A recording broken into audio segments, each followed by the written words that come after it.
சருமத்தில் ரசாயனம் இல்லாத பொருட்களை பயன்படுத்துவது பெரிதும் பலன் அளிக்கக்கூடும்.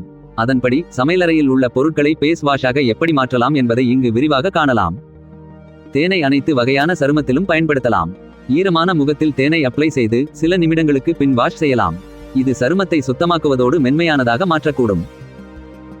ஓட்ஸை பேஸ்ட் கிளென்சிங் மற்றும் ஸ்க்ரப் ஆக பயன்படுத்தலாம். சிறிது ஓட்ஸுடன் தண்ணீரை சேர்த்து நன்கு கலக்கி பேஸ்டாக மாற்றி அதை முகத்தில் அப்ளை செய்து கழுவ வேண்டும்.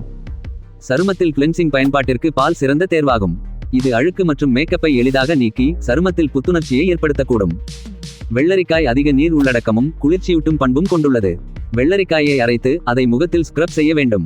பின் முகத்தை கழுவிவிட்டு சாஃப்ட் டவலில் துடைக்க வேண்டும். ஆலிவ் மற்றும் பாதம் ஆயிலும் சிறந்த பேஸ் கிளென்சிங் ஆகும். அதன் சில சொட்டுகளை முகத்தில் அப்ளை செய்து தேய்ப்பது மூலம் மேக்கப் மற்றும் அழுக்குகளை எளிதாக நீக்கிட முடியும். பின் முகத்தை தண்ணீர் கொண்டு கழுவ வேண்டும். தயிரில் உள்ள லாக்டிக் அமிலம், கொழுப்பு ஆகியவை அதை இயற்கை கிளென்சர் ஆக மாற்றுகிறது.